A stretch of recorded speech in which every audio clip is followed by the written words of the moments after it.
A very warm greetings to all and welcome back to my channel English Learning. In today's session we are going to learn a poem, The Inchcape Rock, from our English HSC coursebook, and it is written by Robert Southey and presented by me. Before I proceed, I want all the viewers to like this video and subscribe my channel. Moving to the next slide, here we have some information about the poet Robert Southey, who has written such a nice poem, The Inchcape Rock.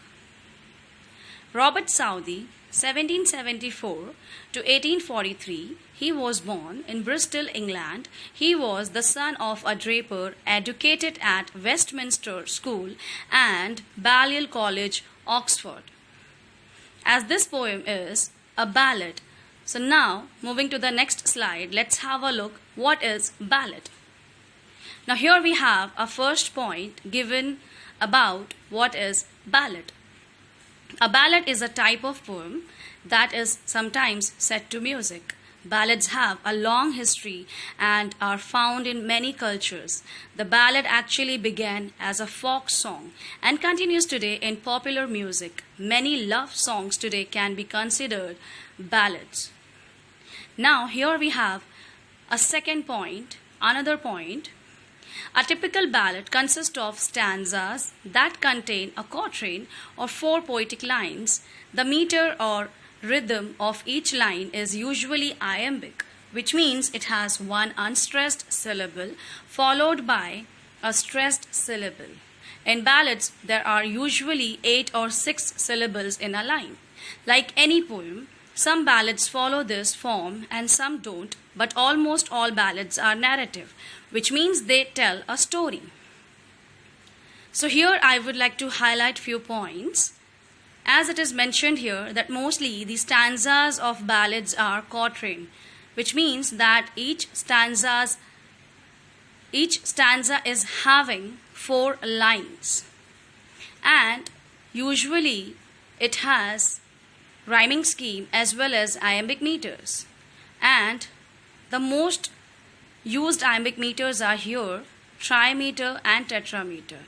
As here it is mentioned that there are either 8 syllables or 6 syllables. If it has 6 syllables, it means it has trimeter. If it has 8 meters, 8 syllables, that means it has tetrameter. Now moving to the next slide, let's have a look on an introduction part of the poem. The Inchcape Rock is a ballad written by English poet Robert Southey, published in 1802.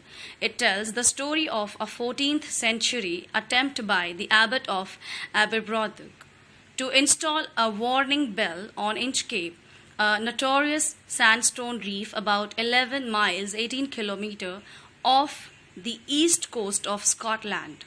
The poem tells how the bell was removed by a pirate who subsequently perished on the reef while returning to Scotland in bad weather sometime later. Now here we have another point. Like many of Southey's ballads, the Inchcape Rock describes a supernatural event, but its basic theme is that those who do bad things will ultimately be punished accordingly and poetic justice done.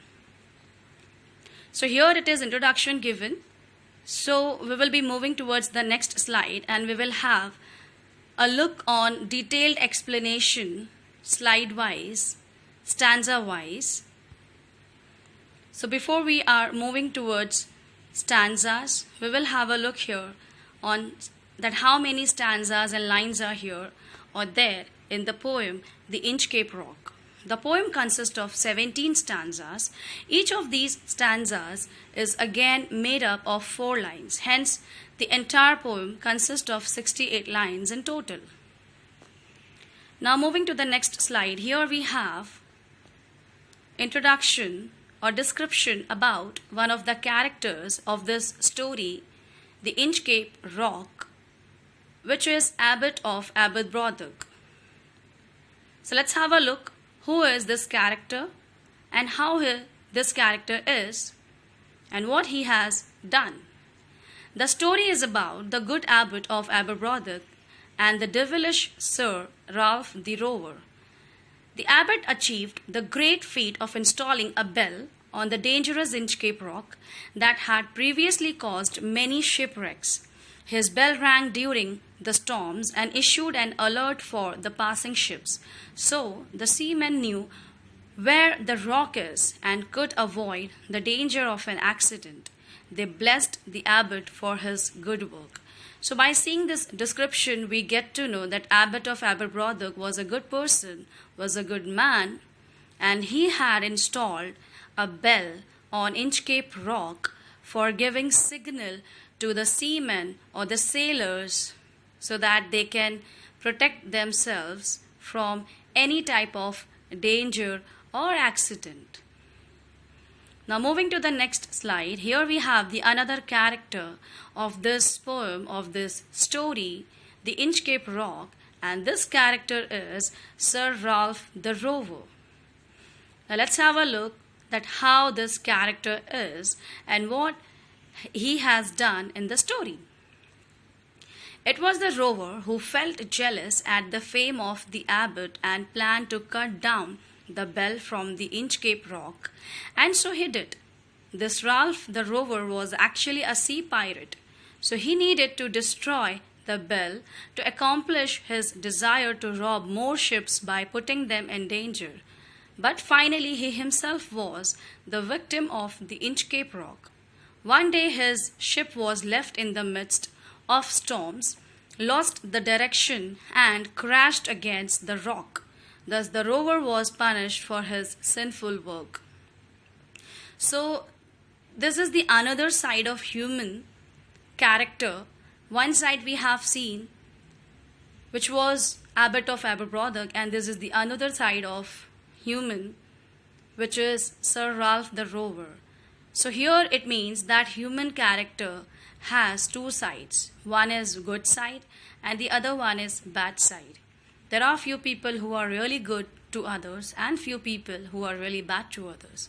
And Sir Ralph the Rover was one of them who are bad to others. And he was jealous of Abbot because Abbot has got fame because of his good deeds.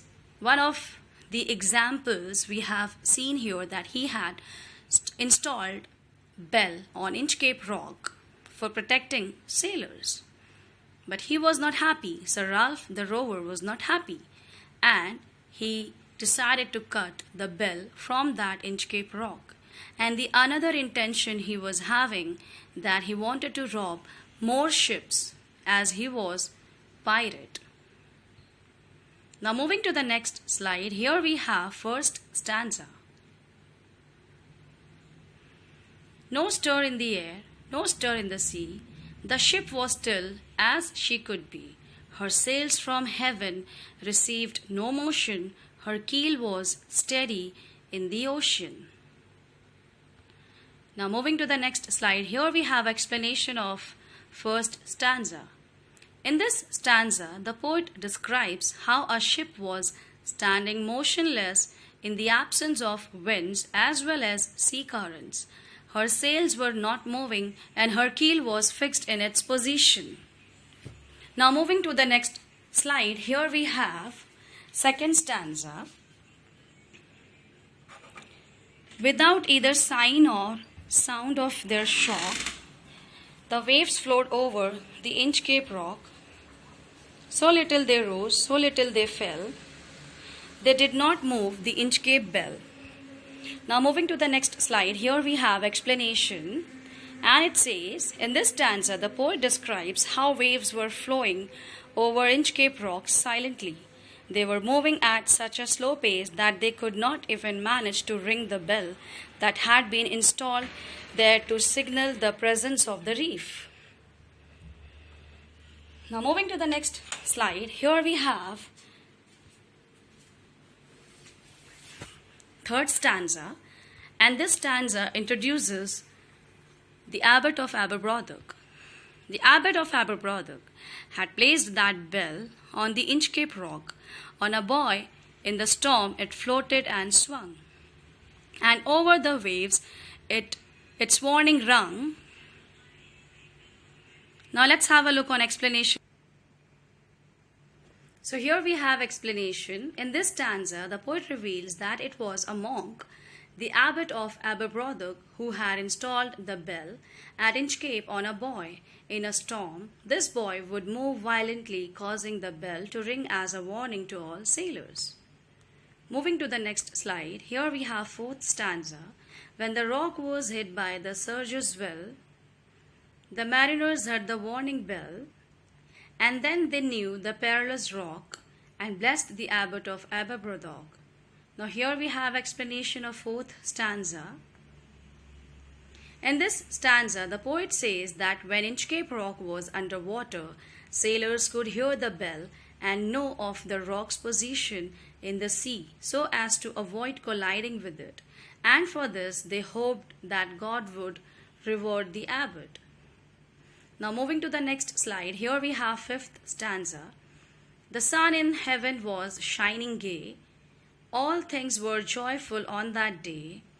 The seabirds screamed as they wheeled round, and there was joy in their sound.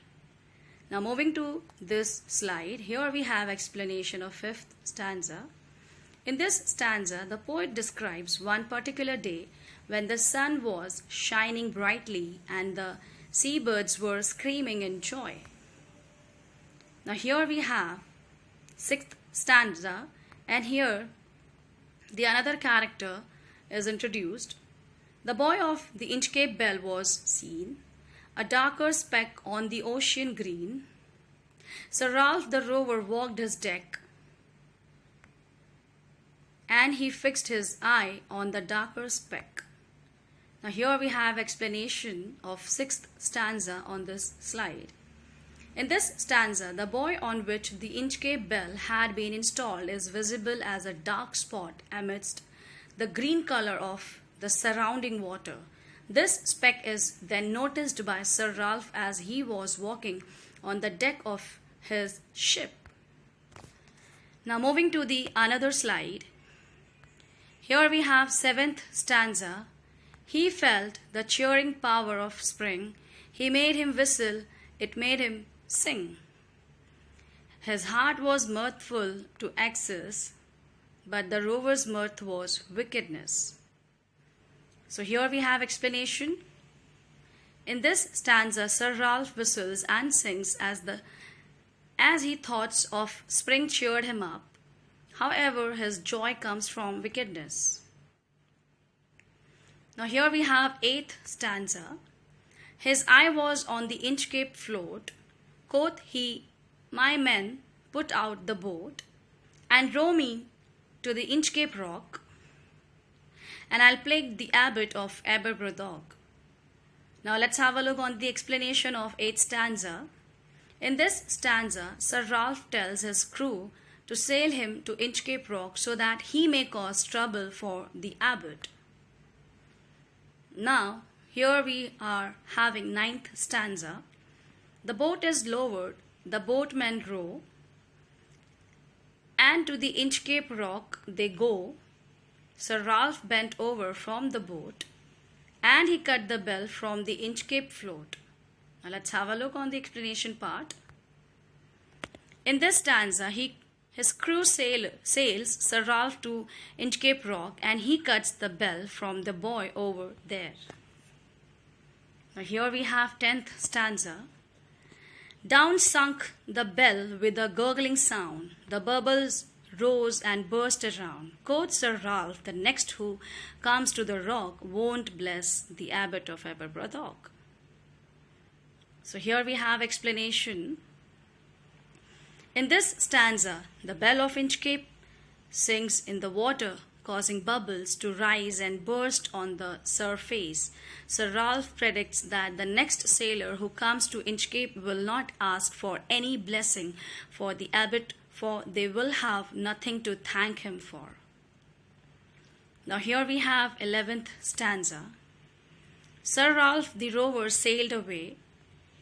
He scoured the seas for many a day, and now grown rich with plundered store, he steers his course for Scotland's shore. Now let's have a look on explanation part. In this stanza, Sir Ralph sails away from Inchcape, does his job of a pirate for quite some time, and then, with his loot, he proceeds again towards Scotland. Now 12th stanza, so thick a haze overspreads the sky, they cannot see the sun on high. The wind had blown a gale all day, at evening it had died away. So here we have explanation. In this stanza, there is a thick haze all over the sky, and the sun has become invisible. While there had been a strong wind blowing previously, it was all but gone by the evening. So here we have 13th stanza. On the deck, the rover takes his stand. So dark it is, they see no land. Quoth Sir Ralph, it will be lighter soon, for there is the dawn of the rising moon. Now explanation we have here. In this stanza, Sir Ralph stands on deck but cannot see any land around him. He tells his crew that once the moon rises, there will be some light for them to see. Moving to the another stanza, 14th stanza. Canst hear, said one, the breakers roar? For methinks we should be near the shore. Now where we are I cannot tell, but I wish I could hear the Inchcape bell. Now let's have a look on explanation. In this stanza, one member of Sir Ralph's crew says that they must be near the shore since one can hear the waves breaking somewhere nearby. However, without the Inchcape bell, it is impossible to figure out their exact location. Now moving to the another slide, here we have 15th stanza. They hear no sound, the swell is strong, though the wind hath fallen they drift along, till the vessel strikes with a shivering shock. Oh Christ, it is the Inchcape rock. Now let's have a look on explanation. In this stanza, the ship is moving slowly through the water till it suddenly strikes a large object and its entire structure is shaking. The crew realizes that they have hit the Inchcape rock. Now 16th stanza. Sir Ralph the rover tore his hair. He cursed himself in his despair. The waves rush in on every side. The ship is sinking beneath the tide. Now we have explanation. In this stanza, Sir Ralph has lost all hope and taken to insulting himself as the ship starts to sink with the high tide. Now we have another last stanza. But even in his dying fear, one dreadful sound could the rover hear, a sound as if with the Inchcape bell the devil below was ringing his knell. So this stanza means, in this stanza, Sir Ralph hears the devil tolling the bell that signals his death as his ship is sinking. So finally we have central idea of this poem, and it says, this poem conveys that the basic theme of the poem is that those who do bad things will ultimately be punished accordingly, and poetic justice was done. The poem, The Inchcape Rock, teaches a moral lesson: as you sow, so shall you reap. The poem proves the principle that crime gets its own punishment.